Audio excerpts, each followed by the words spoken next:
On3.com listed their top 14 coaches in order in the Big 12. You want to take a stab at it?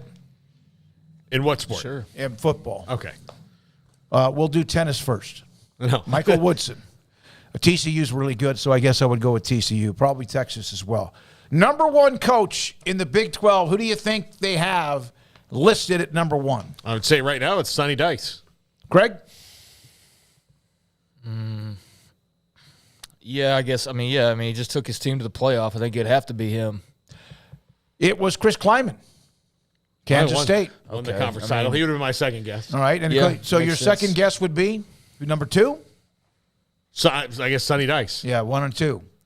It was Kleiman 1, Sonny Dykes number 2. Number 3. This gets interesting. It's just a guess. Sark. Not even close. He's Okay. well down the list, I'll tell you that. So is Dave Aranda about midway through. Matt Campbell. Yeah, Campbell, I'll give you that. Campbell's not, it's not him. Campbell is number 7. Yeah, I mean, we got 12 teams to guess, so it's going to be kind of weird Well, if we just throw out a yeah, name that you think, but who you think would be. I know I didn't give you guys any prep time because I never do, but Campbell's actually 7. Aranda is 8. I'll tell you that. 8. Lance Leipold. Okay, this is all right. What are we basing the list off of? Are we basing it off of like who's just the hottest name right now? Because that seems to be what this list is based off of. I mean, granted, the 1 and 2 are based off of last year, so this is who did what recently, clearly, right? Remember, this is a fun exercise. Even if your favorite coach is ranked near the bottom, considered a damn good coach, even if he's at the bottom. With that, this list is totally subjective. It's my rankings. Might weigh the overall body of work for a head coach, take into account, but college football has become ultimate. What have you done for me lately, business? A job of a head coach has changed in recent years, so my rankings, I take account recent performance, recruiting chops, hiring quality assistants, sending players to the NFL, and how they have worked the transfer portal, which is probably how you would want to probably put that together. All right, I'll go down the list. You guys stop me. Yeah, I mean, it is very subjective. So, like, I mean, that's just like, here's the things that I like, and for somebody else, it might be a lot different. Like, I mean, I'd add some weight to, who's won a Big 12 title versus. Well, Kleiman did. Yeah, but you're saying Dave Aranda's like number 8, and Lance Leipold's number 3. So I'm just saying not to bog down in that one ranking and like defend Aranda because he's had 2 years that haven't been that good, but. Yeah, I mean, let's hear the list and kind of see Kleiman what's 1. what. Dykes is number 2. Lance Leipold took over a more-bound Kansas program, led the Jayhawks to their first bowl game in 14 years. They won 3 Big 12 games, as many as they had won the last 6 years combined. He also does discuss what he did at Buffalo and even at Wisconsin Whitewater. Mike Gundy is 4. Elder statesman, consistent winner. Although returns are trending downward the last few years, he played for the Big 12 title 2 years ago. He mentioned that the Pokes have not won more than 8 games other than 2021 since 2017. Gus Malzahn at 5. Among the more difficult coaches to rank, former Auburn head coach led the Tigers to the national championship in his first year. Yet the results seen since have been mostly meh. Malzahn did win 9 games each of his first 2 years at UCF and positioned them, at worst, as a frisky team in the Big 12 during the program's initial transition. So that's not really current. That's because of what he did at Auburn a few years ago. Yeah, who was his quarterback that year, Paul, when he won the national championship? It was Cam Newton. Yeah. Yeah. Kalani Sitake. All right, I'm calling BS on this. If he's number 6, Kalani Sitake, hot seat, was on the hot seat, then ripped off 3 consecutive years, going 11-1, 10-3, and then of course last year they kind of dipped like Baylor did, but their dip was not quite as bad at 8-5. and I'm not. I mean, again, it's subjective, so I'm not really calling BS on whoever wrote that or whatever. But I don't know. I feel like if just my subjectivity, I think that Kalani Sitake over some of the other names you're going to read. I don't know if I agree with that. He's a really good coach. They did have a down year last year, but they have had posted some good records. But I mean, yeah, you just said it. The guy was on the hot seat last year, and he's a top 5-ish coach in the Big 12 before they've ever played a game. He was on a hot seat before 3 years ago. But, yeah, that's what he said. I mean, I'm talking about last year. He was very much – there was talk about just kind of where they were. I know that there was just some easiness over, kind of the direction. So, I don't know. That's not top 5-ish to me, but, again, it's a subjective list. So. Matt Campbell, 7. He always seems to be a little bit on the uptick when it comes to these things. I think there's a lot of respect for him, but you wonder, has he shown, even though it's Iowa State and they are at least winning more, is he one of those that seems like he's always going to have, well, he's a hell of a coach? Well, but right in I'm not saying he's not. Right in the middle, though, is probably about where he's 7. Has achieved. But ahead of Dave Aranda, and we're not, on this case, Craig made the point, Dave Aranda 2 years ago had the best year in Baylor football history. His first year, 2-7, was terrible. Last year was disappointing, 6-7. But I would still think he's probably a tick or two ahead of a couple of the names we mentioned. Look, there. They've had – it's weird. His first 3 years, they've had a terrible season, the best season in school history, and a very mediocre season. And if you look at the history of Baylor, for the most part, save the short stretch of Briles – that is kind of what they've been. Yeah, they get Briles had the run from 2010 when they became bowl eligible first time in almost 2 decades, and had a really good thing going until, of course, it all fell apart when he was fired in 2016. That team made the bowl game, beat Boise State. All right, we go down the list. Joey McGuire, number 9. There's just the 1 year to look at. They had an 8-5 run. They finished very, very well. Year 1 was obviously on the uptick, the way they ended, and also the expectations, which you have to meet them. But the expectations, I think, might even be a little bit higher than most people would realize. But they are. They're there. People think they're going to compete for a Big 12 title. That's okay. He's at number 9. So did we just? So let me double check on these. We got K-State, TCU, KU, OSU. UCF, BYU, ISU, and Tech. Is that the direction? ISU, Baylor. Okay. And Texas Tech. I was about to say, if they had McGuire over Aranda too, I was going to be like, come on, man. Like, I mean, really?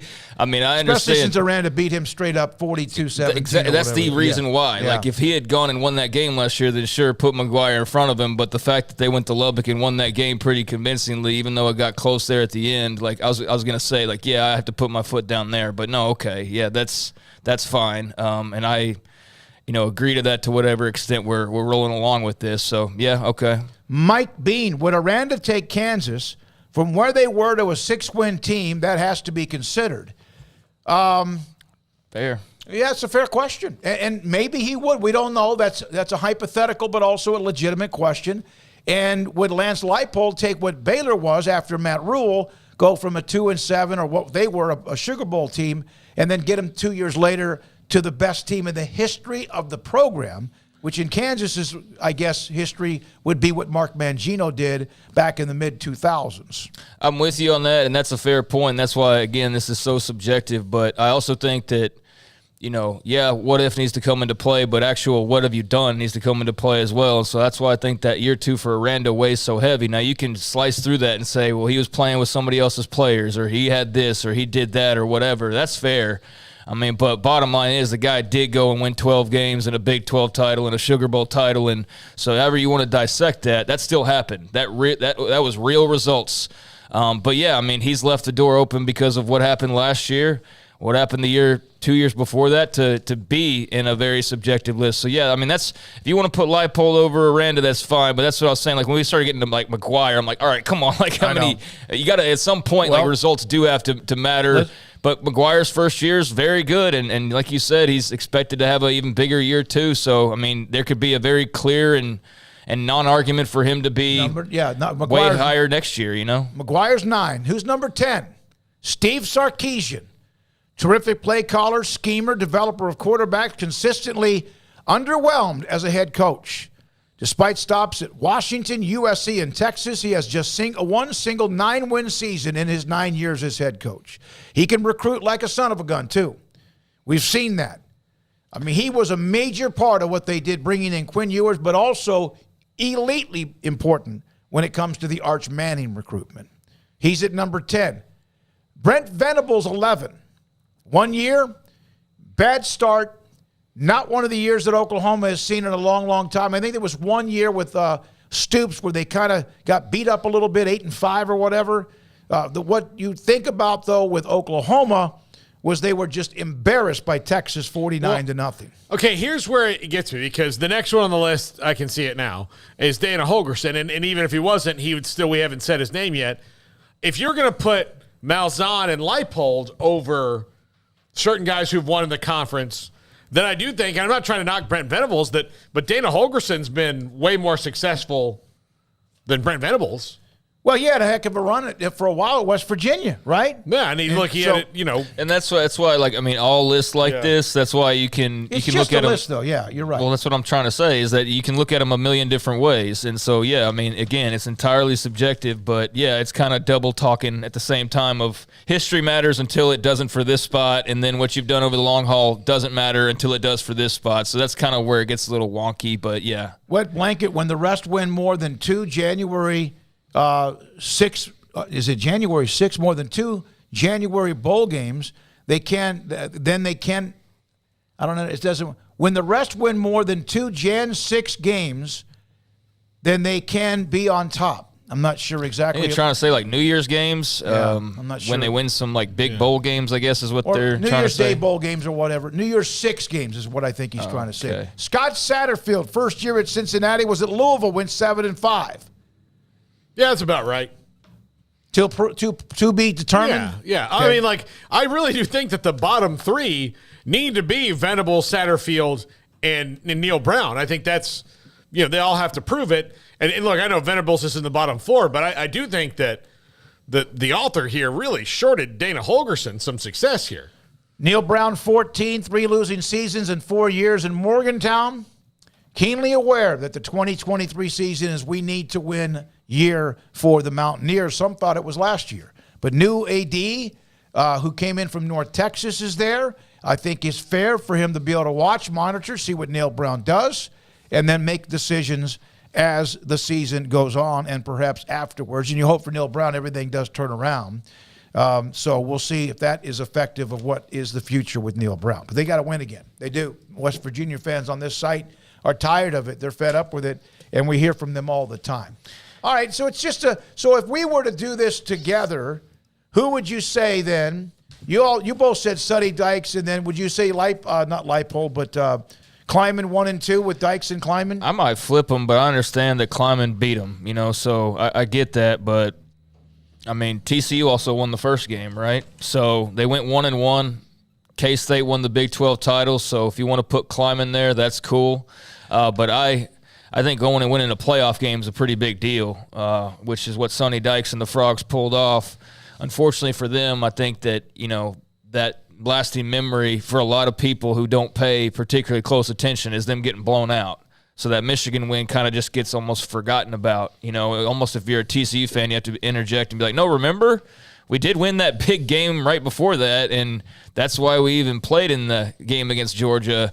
But it does sort of get lost in the shuffle a little. So if you would have said Dykes number 1, then I would have been fine with that. I mean, I would have been totally fine with that. I think that is more of a 1A, 1B type of a thing. But if they put Kleiman there because of the second meeting, I'd also say, too, Kleiman and then turned around and got whooped by Alabama. TCU at least went and beat Michigan in the bowl season. So, that one, again, you could dissect any way you want to. I don't think there's really a wrong answer, and it's pretty close.